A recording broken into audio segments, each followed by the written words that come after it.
ನೀವು ವೇಸ್ಟ್ ಮಾಡ್ತಿರೋ ಪ್ರತಿಯೊಂದು ಸೆಕೆಂಡ್ ನಲ್ಲೂ ಇನ್ನೊಬ್ಬ ಯಾರೋ ಕುತ್ಕೊಂಡು ಓದ್ತಿದ್ದಾನೆ, ಕಷ್ಟಪಡ್ತಿದ್ದಾನೆ, ಪ್ಲಾನ್ ಗಳನ್ನ ಮಾಡ್ತಿದ್ದಾನೆ. ಖಂಡಿತವಾಗ್ಲೂ ನಿಮಗ್ ಸಿಗ್ಬೇಕಾಗಿರೋ ಸೀಟ್ ನ, ನಿಮಗ್ ಸಿಗ್ಬೇಕಾಗಿರೋ ರ್ಯಾಂಕ್ ನ, ನಿಮಗ್ ಸಿಗ್ಬೇಕಾಗಿರೋ ಜಾಬ್ ನ, ನಿಮಗ್ ಸಿಗ್ಬೇಕಾಗಿರೋ ಹಣನ, ನಿಮಗ್ ಸಿಗ್ಬೇಕಾಗಿರೋ ಸಕ್ಸಸ್ ನ ಅವನ್ ತಕೊಂಡ್ ಹೋಗ್ತಿದ್ದಾನೆ. ಯೋಚನೆ ಮಾಡ್ತಿದ್ದೀರಾ ನೀವು? ಓದ್ಬೇಕು ಅಂತ ಅನ್ಕೊಂಡ್ರೆ ಸಾಕು, ನಮಗ್ ನಿದ್ದೆ ಬರುತ್ತೆ, ಬೇರೆ ಕೆಲ್ಸ ನೆನ್ಪು ಬರುತ್ತೆ, ವಾಟ್ಸ್ಆಪ್ ನಲ್ಲಿ ರಿಪ್ಲೈ ಮಾಡ್ಬೇಕು ಅನ್ಸುತ್ತೆ, ಸ್ವಲ್ಪ ಊಟ ಮಾಡ್ಕೊಂಡು ಓದೋಣ ಅನ್ಸುತ್ತೆ, ನಾಳೆಯಿಂದ ಮಿಸ್ ಮಾಡದೆ ಓದೋಣ ಅನ್ಸುತ್ತೆ. ಓದಕ್ ಮಾತ್ರ ಅನ್ಸಲ್ಲ. ಎಂತ ವಿಧಿರಿ ಇದು? ನೀವ್ ಹೇಳ್ತಿದ್ರ ಆಯಾಸ ಆಗ್ತಿದೆ, ಓದಕ್ ಆಗ್ತಾ ಇಲ್ಲ, ಕಷ್ಟ ಅನ್ಸ್ತಿದೆ, ಅರ್ಥ ಆಗ್ತಾ ಇಲ್ಲ. ಹೌದು, ನಿಜ. ಇದು ಸುಲಭ ಆಗ್ತಿದ್ರೆ ಪ್ರತಿಯೊಬ್ರು IAS, IPS, ಡಾಕ್ಟರ್, ಇಂಜಿನಿಯರ್ ಆಗ್ತಿದ್ರಲ್ಲ ಅಲ್ವಾ? ಒಂದು ಜಗತ್ತಿನ ನಿಯಮ ಇದೆ ತಿಳ್ಕೊಳ್ಳಿ. ಇಲ್ಲಿ ಕಷ್ಟಪಡುವವನಿಗೆ ಇಷ್ಟಪಡುವ ಬಾಳು ಅಂತ ಒಂದು ನಿಯಮ ಇದೆ. ಹೌದು, ನಾನು ಒಪ್ಕೊಳ್ತೀನಿ, ಕಷ್ಟ ಆಗುತ್ತೆ.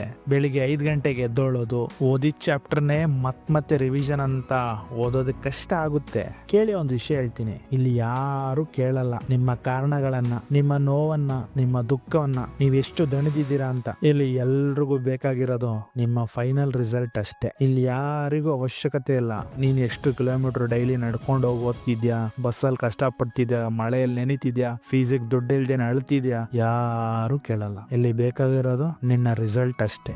ಈಗಿನ ಪರಿಸ್ಥಿತಿ ತುಂಬಾ ಹದಗೆಟ್ಟಿದೆ. ಒಂದ್ ಸೀಟ್ಗೋಸ್ಕರ ಲಕ್ಷಾಂತರ ವಿದ್ಯಾರ್ಥಿಗಳು ಯುದ್ಧವನ್ನೇ ಮಾಡ್ತಾವ್ರೆ.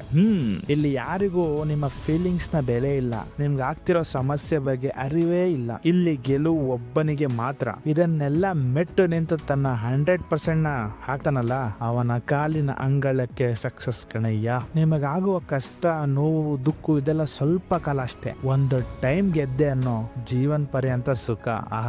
ಆ ಮಜಾ, ನಿನಗ್ ಬೇಕಾಗಿರೋ ಲೈಫು, ನಿನಗ್ ಬೇಕಾಗಿರೋ ಮನೆ, ನಿನಗ್ ಬೇಕಾಗಿರೋ ಕಾರು, ಇನ್ನೇನ್ ಬೇಕು ಹೇಳು? ಇವತ್ತು ಈ ವಿಡಿಯೋನ ಮುಗಿದ ತಕ್ಷಣ ಎತ್ಕೋ ಬುಕ್ಕನ್ನ, ಸ್ಟಾರ್ಟ್ ಮಾಡು ಓದಕ್ಕೆ. ಯಾರ ಮಾತು ಕೇಳ್ಬೇಡ.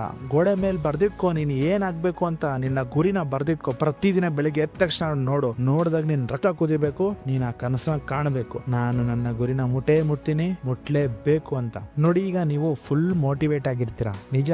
ಆದ್ರೆ ಇದು ಕ್ಷಣಿಕ ಆಗಿರಬಾರ್ದು. ಒಂದು ಡಿಸಿಪ್ಲಿನ್, ಫೋಕಸ್ ನ ಬೆಳೆಸ್ಕೊಳ್ಳಿ. ಇದು ಲೈಫ್ ಲಾಂಗ್ ಇರುತ್ತೆ. ನೋಡಿ, ಕಾಡಿನ ಸಿಂಹಕ್ಕೆ, ಹುಲಿಗಳಿಗೆ ನಾವು ಹೋಗಿ ಬೇಟೆಯಾಡು ಅಂತ ಹೇಳೋ ಅವಶ್ಯಕತೆ ಇಲ್ಲ. ಅದರ ಹೊಟ್ಟೆ ಹಸಿವು ಅದನ್ನ ಕುತ್ಕೊಳಕ್ ಬಿಡಲ್ಲ. ನೀವು ಅಷ್ಟೇ, ಓದುವ ಹಸಿವನ್ನು ಬೆಳೆಸ್ಕೊ. ಈ ಹಸಿವು ನಿನ್ನ ನಿದ್ದೆ ಮಾಡಕ್ ಬಿಡಲ್ಲ. ನಿನಗೆ ನಿಜವಾದ ಶತ್ರು ಯಾರು ಗೊತ್ತಾ? ನಿನ್ನ ಎಕ್ಸಾಮ್ ಅಲ್ಲ, ನಿನ್ನ ಸಿಲೆಬಸ್ ಅಲ್ಲ, ನಿನ್ನ ಟೀಚರ್ ಅಲ್ಲ, ನಿನ್ನ ಫ್ರೆಂಡ್ಸ್ ಅಲ್ಲ. ನಿನ್ನ ನಿಜವಾದ ಶತ್ರು ನಿನ್ನ ಒಳಗಿದ್ದಾನೆ. ಸ್ವಲ್ಪ ನೋಡ್ಕೊ. ನಿನ್ನ ಸೋಂಬೇರಿತನ, ನಿನ್ನ ಡಿಸ್ಟ್ರಾಕ್ಷನ್, ನೀನು ಪ್ರತಿಯೊಂದಕ್ಕೂ ನೀಡ್ತಿರೋ ಎಕ್ಸ್ಕ್ಯೂಸು, ನಾಳೆ ಓದು ಅನ್ನೋ ನೆಪ, ಹುಷಾರಿಲ್ಲ, ಕೆಮ್ಮು, ನೆಗಡಿ. ಒಂದು ಫೇಮಸ್ ಮಾತಿದೆ, ನಿನ್ನನ್ನು ನೀನು ಗೆದ್ದರೆ ನಿನ್ನನ್ನು ಸೋಲಿಸುವವರು ಸೋಲುವರಯ್ಯ. ಆಹಾ, ಎಂತ ಅದ್ಭುತ ಮಾತು. ಇದೊಂದು ವರ್ಡ್ ಸಾಕು ನನಗೆ ಮೋಟಿವೇಶನ್. ಕುತ್ಕೊಬಿಡ್ತೀನಿ ಇವಾಗ್ಲೇ ಓದಕ್ಕೆ, ಅಲ್ವಾ? ಪ್ರತಿ ಸರಿನೂ ನೀನು ಓದಕ್ ಕುತ್ಕೊಂಡಾಗ ನಿನ್ನ ಮೆದುಳು ಹೇಳುತ್ತೆ, ಸ್ವಲ್ಪ ಫೋನ್ ನೋಡ್ಕೊ, ಸ್ವಲ್ಪ ನಿದ್ದೆ ಮಾಡ್ಕೊ, ನಾಳೆಯಿಂದ ಓದೋಣ, ಸೋಮವಾರದಿಂದ ಪಕ್ಕ ಸ್ಟಾರ್ಟ್ ಮಾಡೋಣ. ಹೀಗೆ ನಿಮಗೆ ಮನಸ್ಸಲ್ಲಿ ಬಂದಾಗ 1 ಸೆಕೆಂಡ್ ಯೋಚನೆ ಮಾಡಿ, ಇದು ನನ್ನ ಶತ್ರುವಿನ ವಾಯ್ಸ್, ಇದು ನನ್ನ ವಿರೋಧಿಯ ಶಬ್ದ, ಇದನ್ನ ನಾನು ಕೇಳಲ್ಲ. ಕೇಳಿದ್ರೆ ನನಗೆ ಸೋಲು, ಕೇಳದೆ ಹೋದ್ರೆ ನನಗೆ ಗೆಲುವು. ಈಗ ಯೋಚನೆ ಮಾಡಿ, ನಿಮಗೆ ಯಾವುದು ಬೇಕು, ಯಾವುದು ಬೇಡ ಅಂತ. ಸಕ್ಸಸ್ ಕೇಳೋದು ಒಂದೇ, ಕಷ್ಟಪಡು. ಮುಂದೆ ನಿನಗೆ ಇಷ್ಟಪಡುವ ಜೀವನ. Thank you. ಇಷ್ಟ ಆಯ್ತು ಅಂದ್ರೆ ದಯವಿಟ್ಟು ಸಬ್ಸ್ಕ್ರೈಬ್ ಮಾಡಿ. ಬಾಯ್.